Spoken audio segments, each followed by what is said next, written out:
Goedenavond Zwolle en hele wijde omstreken. Welkom bij deze special van Doktor op RTV Zo, je eigen roots music programma. Wij zochten David Olney op, Amerikaanse singer, songwriter, veel gecoverd artiest.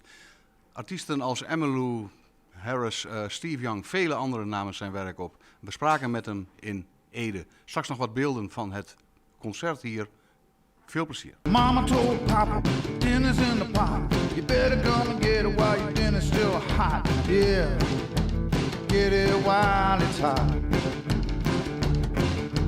Papa told Mama. We zijn vandaag in Ede bij singer-songwriter David Olney op zijn tour door Nederland. David Olney, welcome. Yeah, good to be here. It's nice to be back in the Netherlands. It's like a second home now. Yeah. How is your tour so far? It's great. We started out playing in Ingolstadt in Germany, and then, started going through the Netherlands and Den Haag and Aalsmeer and, every other place. And it's nice to see old friends and make new friends. Yeah. And any specific memories in the tour so far? Well, this tour is the first time I've been playing over in Europe with the bass player Dan Seymour, and previous years I've come over with guitar player Sergio Webb, who is like phenomenal. Yeah. And I was, a little worried about how people would take to it without Sergio being there.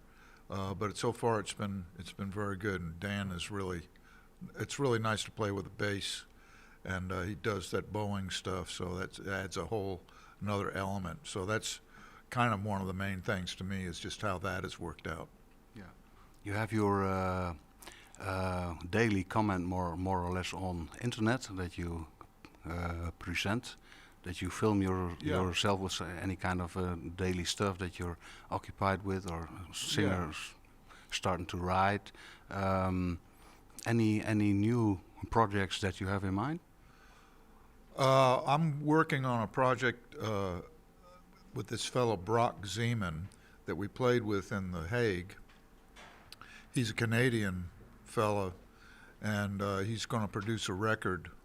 And we did a lot of the recording. I think he's finishing it up now, and I'm waiting to see what will happen with that. I'm real excited about it.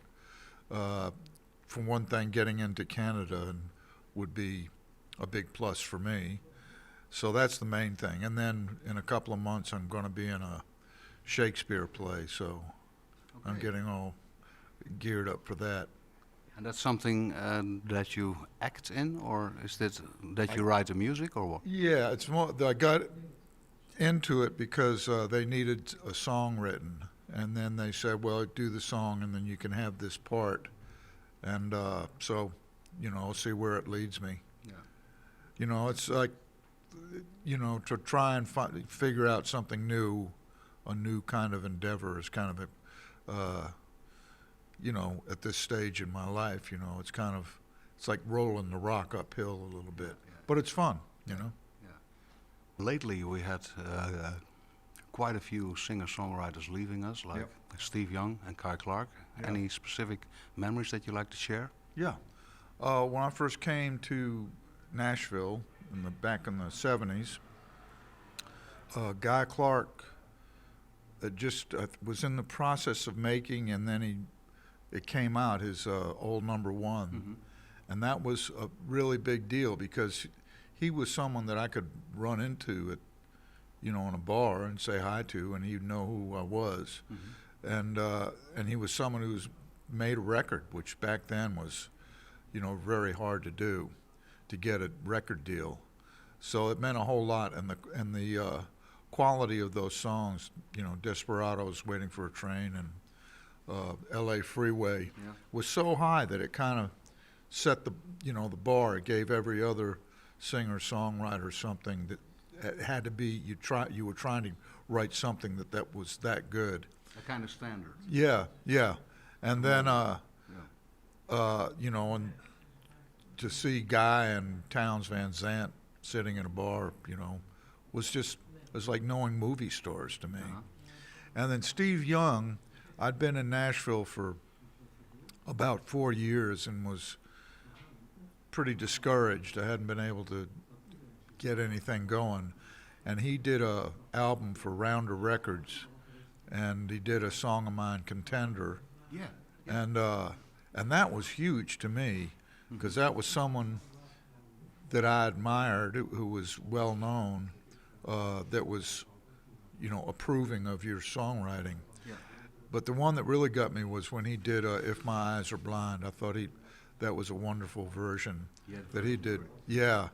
And and he was another one that I would just, see in a bar and be able to go up and say hi to. Yeah. It was like, it wasn't just watching the movie. All of a sudden, you were in the movie. Yeah. It was a very exciting time. Yeah. And Steve, especially, that was, for him to record my songs, really was a great feeling for me. Yeah. And now playing here in the Netherlands, Germany, Austria, without Sergio, is it different than from the last tour? Do you have to pick other songs, or is it just that the feeling is different? No, we do the same songs. I feel like, there's certain songs. "Wait Here for the Cops," where he had this guitar lick that but without Sergio, then the song has to kind of stand out a little further and do a lot of the work, because I can't do that kind of guitar stuff that Sergio did. So if people respond positively, I know it's because of the song. Yeah. Sergio and I worked very hard to get a sound, and was a lot of it was based on his guitar playing. Now the sound is basically comes from the song. And with playing with Dan, now there's a lot of bottom, a lot of bass, and you have to find new ways to make the songs kind of stand out and I've got to think about what I play on the guitar a little bit. So it makes me be a little more focused on the song. But playing with Sergio that's some of the best music I've ever made, and there's no replacing a guy like that. You just have to find another way of doing it. Yeah. You don't top that. You have to find another way. Yeah. Did he have a lot to do with arranging the songs to be played, like Dan maybe now? No, basically I come in with the song, and I don't tell people what to play. They have to feel, and then you want them to kind of come up with what they're comfortable with. If it's something I don't like, I'll say something, but it's very rare. But you want the other person to be not just an employee, just someone who does what you tell them to do. And every show you try to throw something new in, and kind of that you haven't rehearsed, and try and be spontaneous. Yeah. And I think on this tour, I think it's that spontaneity level has kind of gone up. Sergio and I played together for 10 years. We basically we'd opened all the doors. There are no And so it's very exciting now to be playing with Dan. Yeah. Looking back as an artist yourself over your career in the past, there's quite a pile of records. Any specific favorites for yourself? Well, I think Deeper Well was kind of the recording where people started to take notice of me.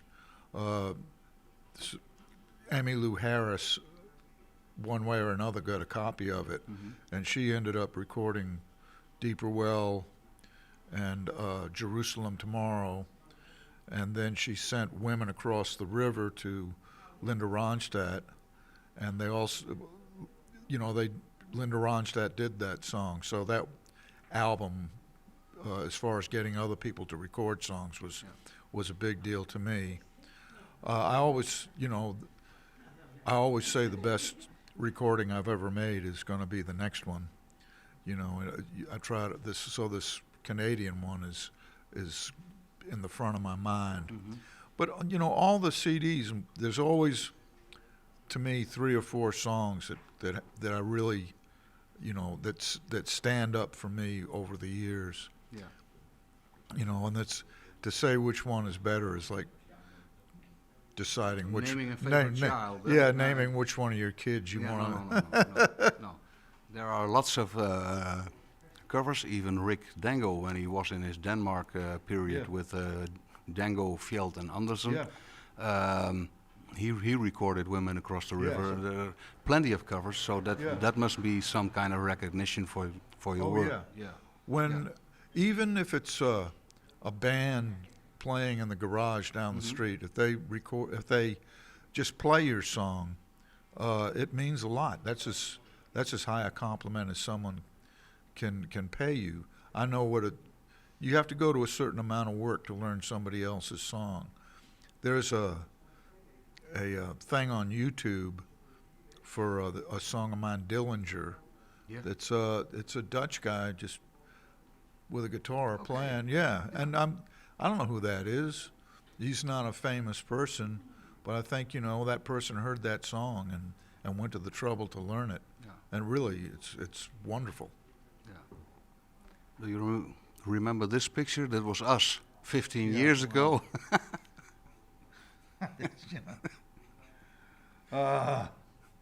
It's been a while, huh? Yeah. It's been a while. Yeah. It's been 15 years, I think. I started playing over in Holland, I think in 1990, I think. So it's really that's 26 years that I've been bouncing around, and it's it's been really nice. And I don't know how much people are aware if you're from the Netherlands, how the rest of the world perceives you. But I mean, it's been wonderful. The kind of weird sense of humor and the kind of level-headedness and orneriness is really. I could move here.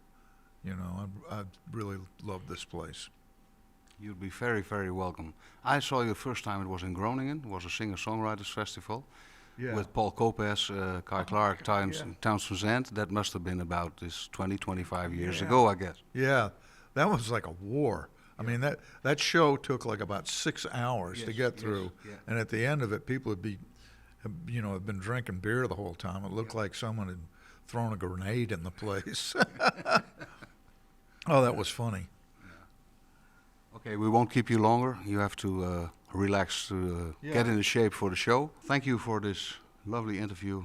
It's been very, very nice talking to you again, and wish you all the best. Yeah, thank you, and thanks for playing my songs and your interest over the years. It really helps a whole lot. Thank you.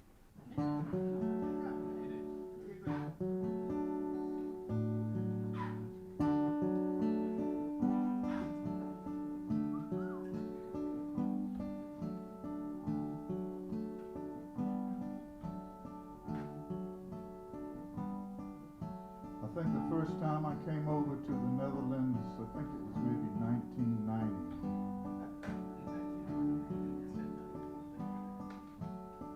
And I was supposed to meet these people from a record label in Amsterdam, and I remember sitting in this office waiting for some big shot to come by. Looking out the window, and I had my guitar with me, and I was looking out at the canal, and across the canal I could see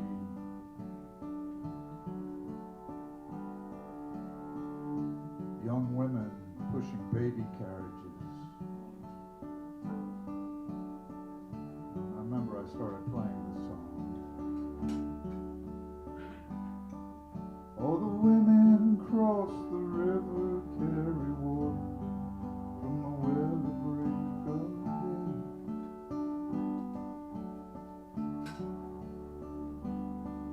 And they talk to one another.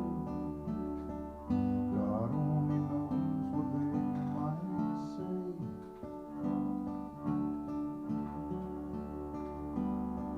You might get an education after years of dedication.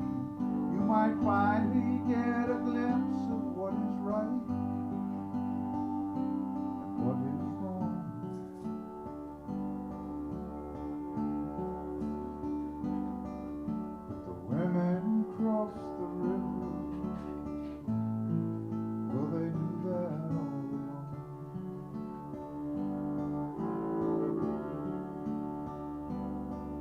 Oh, the women cross the river, work with tools that are ancient and handmade.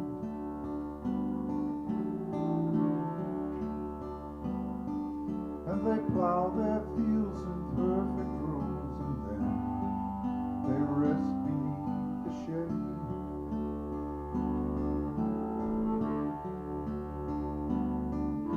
Now we have learned to build out of concrete, out of steel, and our buildings last 1,000 years, but then even they are bound to fall.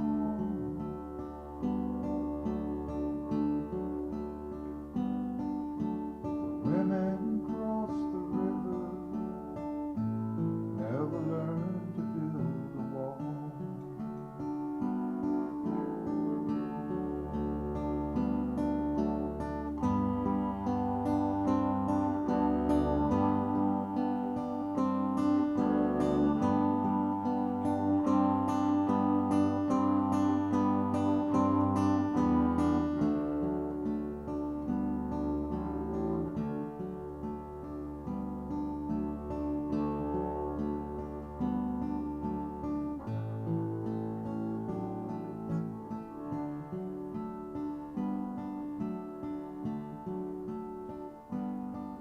Oh, the women cross the river are as gentle as the dew upon the ground.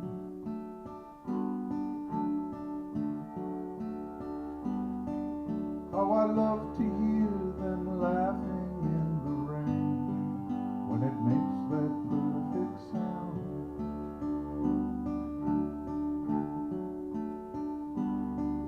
Now a soldier with a gun, a battle to be won, might kill you with a bullet, and you'd never even know the reason why.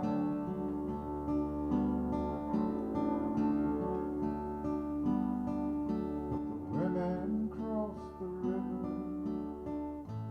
they can kill you with their eyes.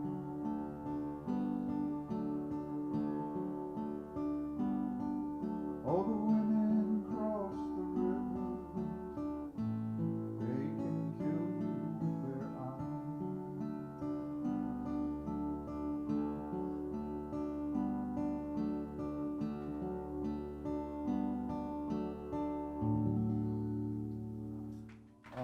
Right before I go out to play, it's like a weird state of mind you get into. It's like I can barely carry on a conversation.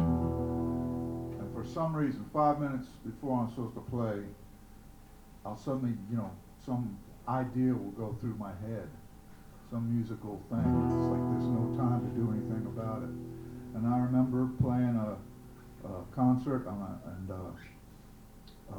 Odd Vanderdeen was playing. Yeah. If only he were here tonight.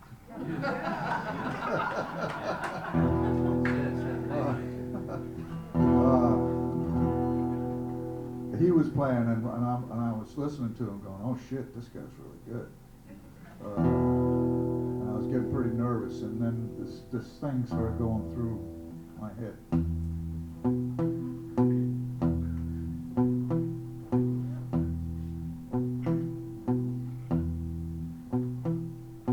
If I were you, is what I'd do.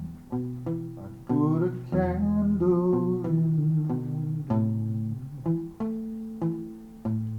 I'd watch the clouds roll across a moonlit sky. And while you were gone, I'd carry on, and I'd dream of your return.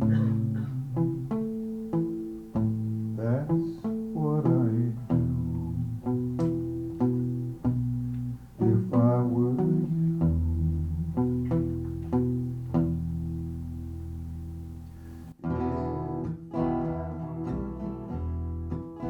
I'd be as blue as the hills on the horizon.